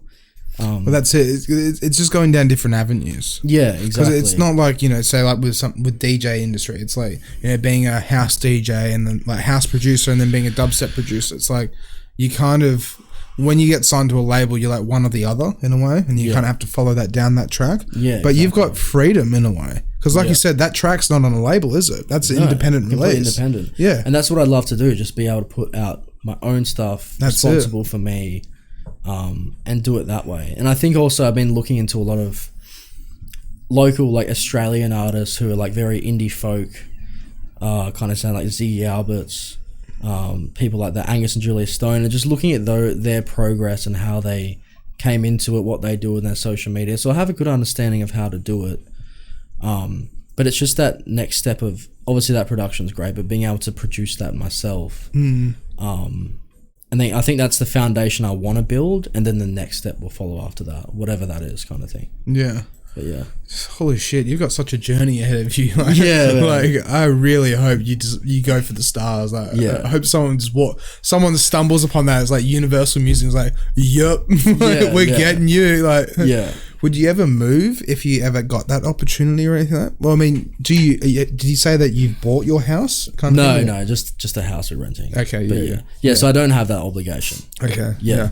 I think because that's the only issue is like, you can't sometimes to pick up your whole family and say, okay, well, we're moving to Melbourne because a record deal has just offered us X amount of dollars. Like, you gotta. Yeah. I think it would be on like a case to case basis. Like if that opportunity arose, obviously it's going to be a big build up of getting to that point. So I think me and my partner would have a discussion before that to be like, how far are we willing to push this, Kieran, kind of thing. Exactly. And then I have to, if she didn't want to do that, then she comes first. So that would just have to be it, and I'd be happy to put that aside. Well, at the same time, we live in such a small world these days. You can, as you said, like kids go to bed and you can be messaging your mates in America, kind of thing. Yeah, exactly. So you can just be like, all right, spreading the infos, like, help me get my music out, kind of thing. I think ideally, if I ever did it, like I'd just like to be putting out songs and just trying to be like a touring artist or something like that. Doing tours in Australia.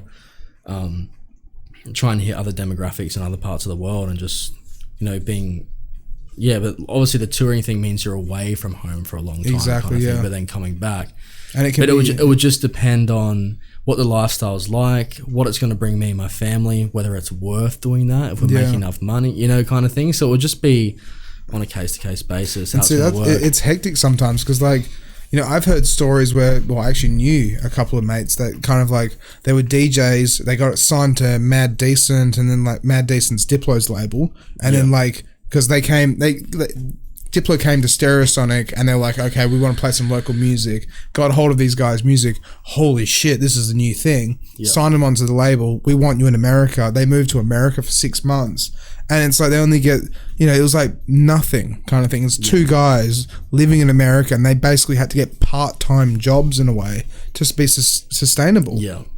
And sometimes it can be like that. But then like at the same time, it's also one of those things where it's like, with some artists, when you're doing like a Australian tour, you wake up, you get on a plane, you go play a gig, you go to bed, you wake up, you get on a plane, and it's just like rinse and repeat. Exactly. Over 2 weekends, you're in 7 different cities kind of thing. Exactly. And that's where the energy just gets so drained out of you. Yeah, I've definitely heard heaps of stories about that. Yeah, and that's where you got to be careful of as well. Yeah, because you might be getting stupid amounts of dollars and this and that. But but is it worth it? Exactly. Family, other considerations. You can't, like, so many people don't have families because they can't. Like, and their whole life falls apart almost because they want to pursue the music, but then at the same time, they want to keep their family together. And it's just... That's just pretty full on. Yeah, it's just weighing things up. Yeah, I think that's what it is. I was going to say as well in regards to that. And I think that's the difference between independent as well and record labels, because from what I've researched, record labels basically be like, we're going to give you this sum of money to sustain you. What you do, you put together singles, albums, music videos, production, social media, blah, blah. They give you that money. And basically with your release, you have to make all that money back. Exactly. And once you've made that money back, then whatever you get on top of that is what yours. So it's like they basically give you a loan in a way. They basically give you a massive loan. And then if the release doesn't do well, you don't make the money back, then you're in debt to them. Exactly. That's where you're stuffed. Yeah, so that's like, it's a pretty big, like, that's why if I ever did it, I just want to be doing it myself and be responsible for my own work and not have that. But like I said, that was just so impressive. Like, that was so impressive. Like, and for an independent release, it's like that's something you see on Sony Music kind of thing. Like, so like it was so funny the way it worked as well. Like all these like on the ground dudes like me, and then the producer, and then the filmer just like worked from home, just starting out, getting there. But the reason it worked the way it did is because they felt passionate about the song. Exactly. Yeah.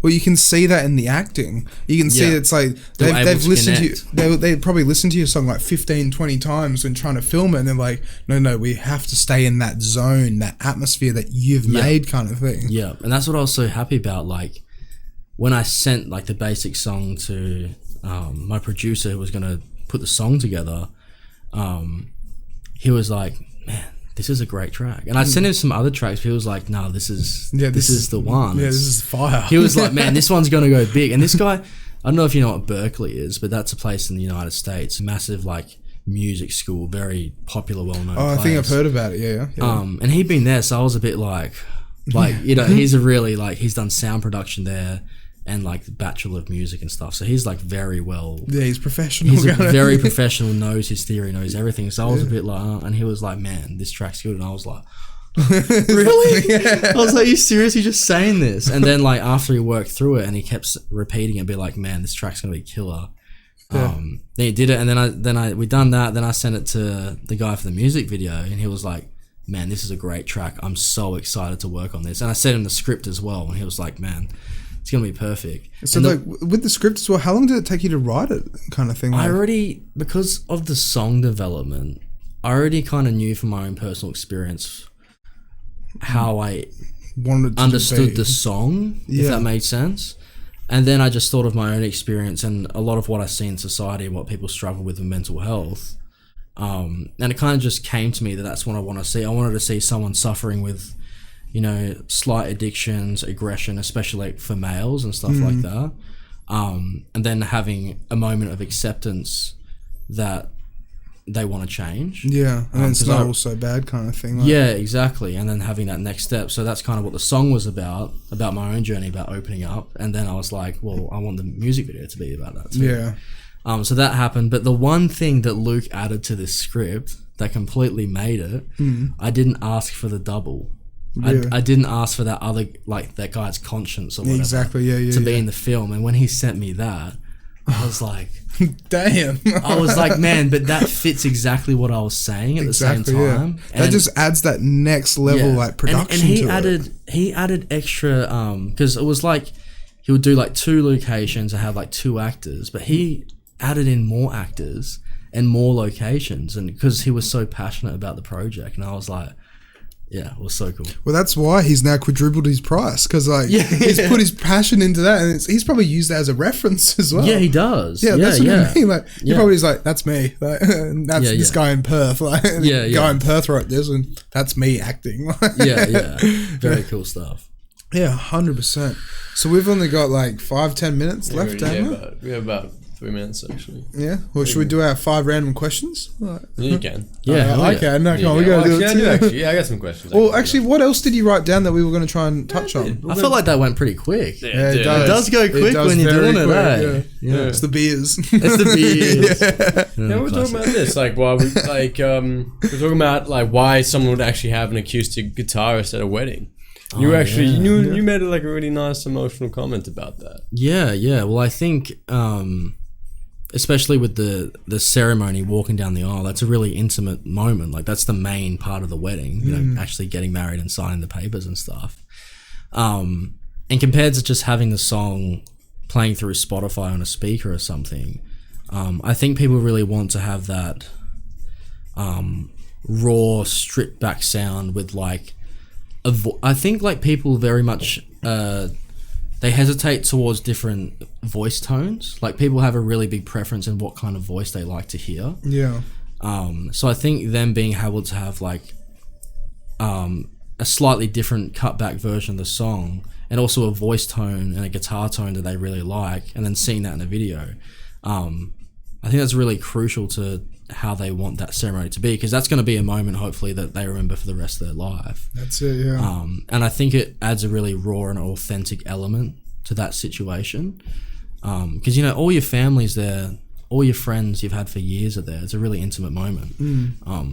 And I also feel very like grateful to have anyone ever hire me to do that as well, because it's like, wow, it is, what an honor, hey, like, to be able to do that. It's the same thing when I DJ. It's like when I go and play like, you know, father-daughter dance, it's like, this is such an emotional moment. And like people are talking their stories, doing speeches, you're like, wow, like, it's like I'm here. It's like, I have no idea who anyone is, but this is great. Like, it's so atmospheric.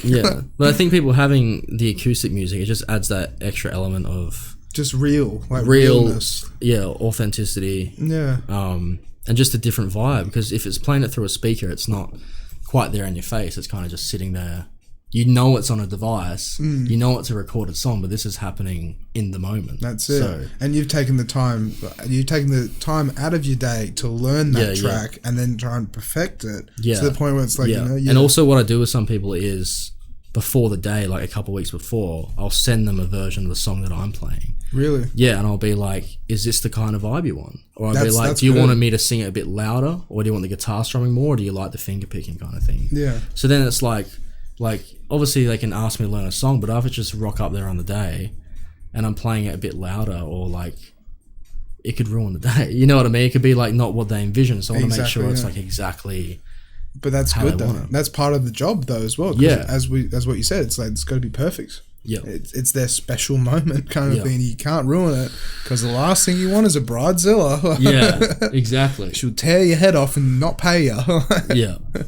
So any other? What are the other stuff? You ever had to deal with like with that when weddings go bad, and the bride is really angry, or groom, or the groom's dad, or fortunately, I've had really positive experiences. I reckon it'd be kind of hard though, because like you just playing your instrument, you're singing, like to not get down and like get into that vibe with your voice like that, like it would be kind of difficult to not enjoy it in a way. Yeah. But like for a DJ, all it is like, oops, I touched the DJ deck and scratched by accident, and like, what was that? And everyone looks at you like, whoops, like, oh, what do I do? And then the anxiety kicks in. Like, and then it's easier for it to fall apart. Yeah. I think I did have, like, ages ago when I was talking about my first wedding, I wouldn't say I got any bad feedback, but I knew that I didn't do a good job of my first wedding.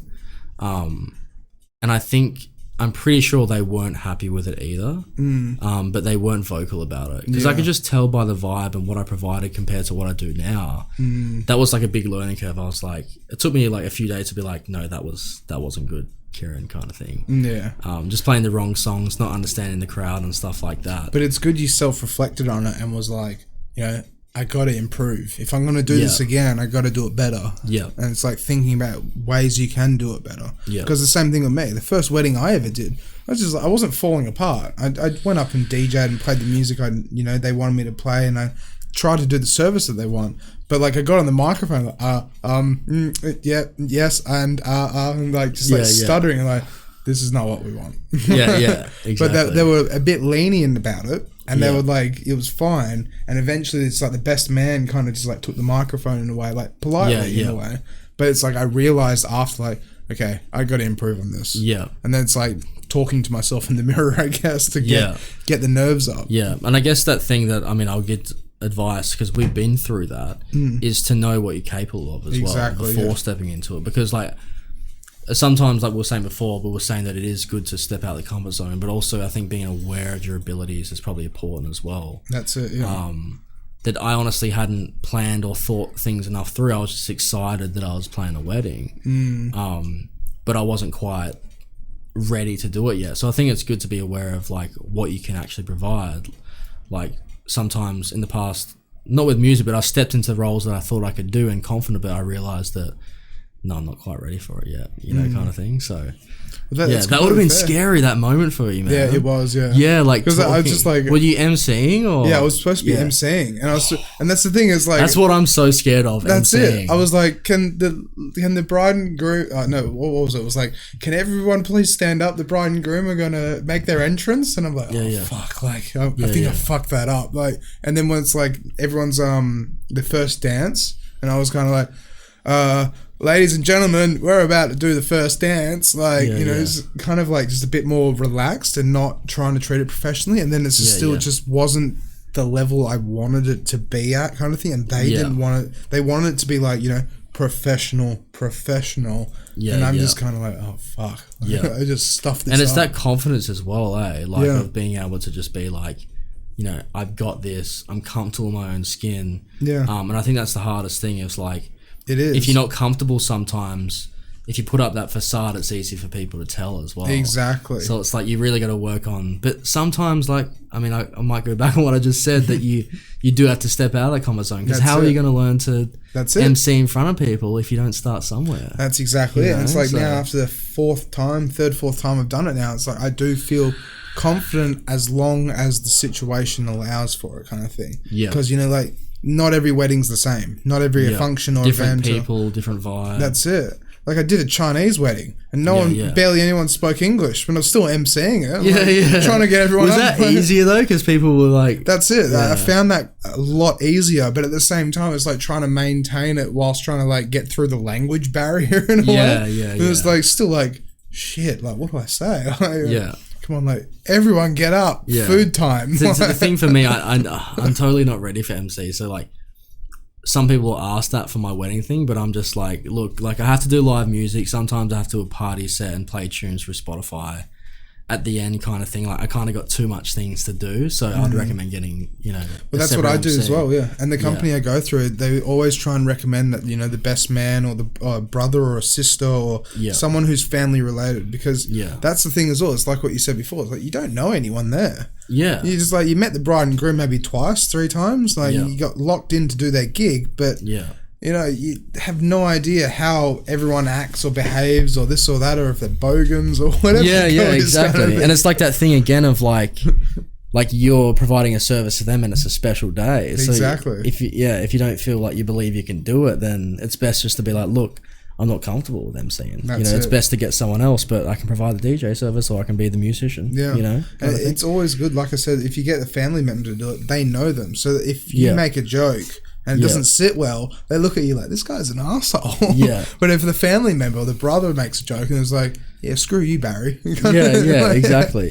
All the weddings I've played at have been family members doing it. Yeah. And it's obviously like just way more comfortable. It because is, you know the person easier. And they make jokes that people know, like because it's like interconnected, you know. And so the ones where I've actually had to do the emceeing where, like, you know, they either don't know someone or the person can't really get over here, kind of thing. Like, they're in Melbourne or something's happened, or they're in India or something like that, and they just need someone to do it, kind of thing. And it's just, it works and doesn't work. All right, Damo, another one?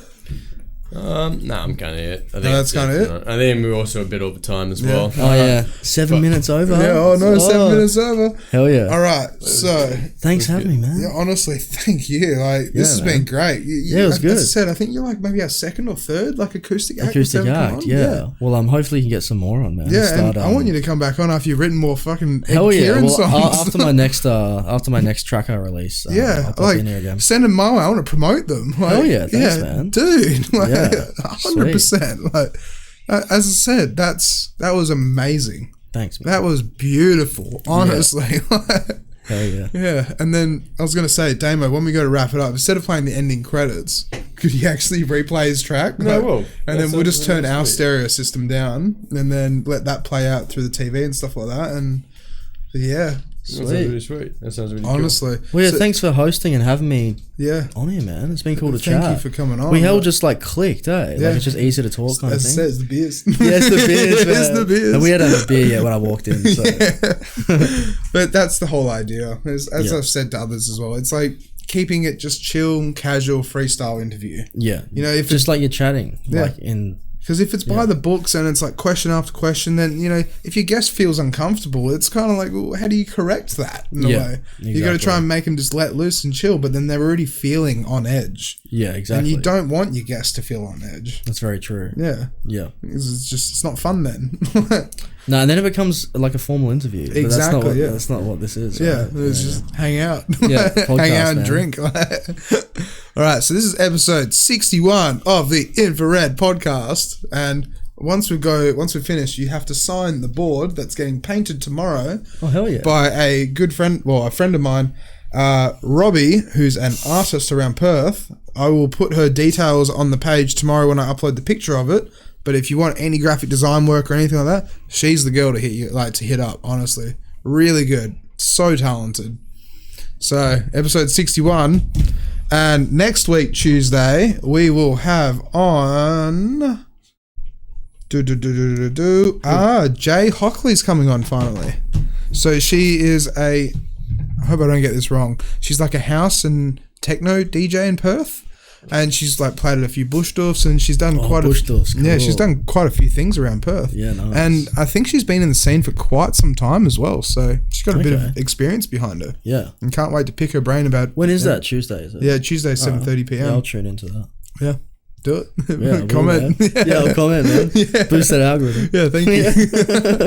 All right, well, cheers so much, Kieran, though. Thanks for having me. It's been an insight. No, this has been really good. Really good. Hell yeah. Well, thanks for tuning in, everyone. Yeah. Did we get any comments as well, Damo, or anything? Or? I'm checking that now, actually. Oh, yeah. If anyone tuned in and said anything, say any bad words. I think they probably just spam the F word in the chat constantly. Who knows? Let's look. We have... Oh, and I don't think we've had any comments. Yeah. That's all good, though. That's a good... No, sometimes we do. Sometimes we do, sometimes we don't.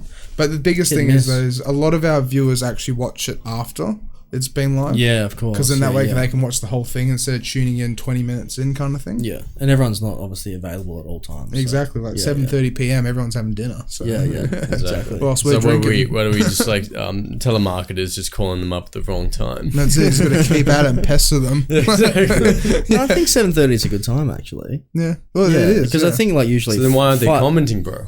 Yeah, that's it. Where the hell are you? That's a different problem, man. I think generally people are usually probably on their phones by 7:30. That's exactly it, right? Yeah. Come on, everyone, get back on Facebook. Right, it's the cancer on society, but we need it. Yeah. We need it for our business, our online business. Yep. All right. Well, cheers for that. Episode 61, and we are wrapping it up with this amazing, amazing music video clip and amazing track, honestly. Yeah.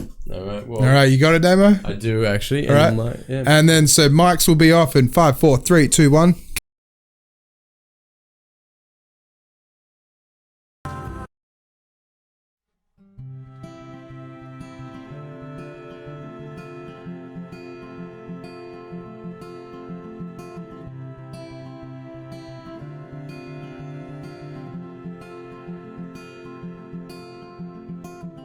It's been a while since I've opened my heart.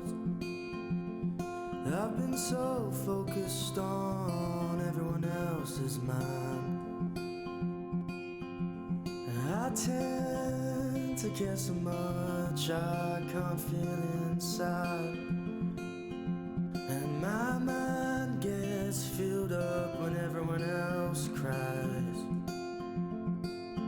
Well, it's about time I open the door again. Well, it's about time I break through walls again. About time. I've become so detached from the world,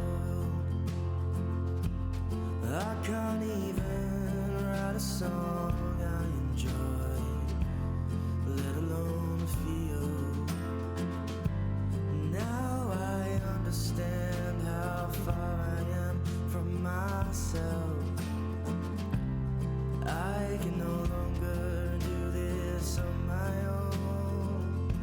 It's about time I open the door again. It's about time I break through walls again. It's about time I hold on my arms again. It's about time I feel my heart again. It's about time.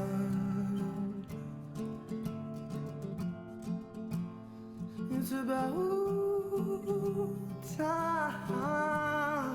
Open up. Oh, no.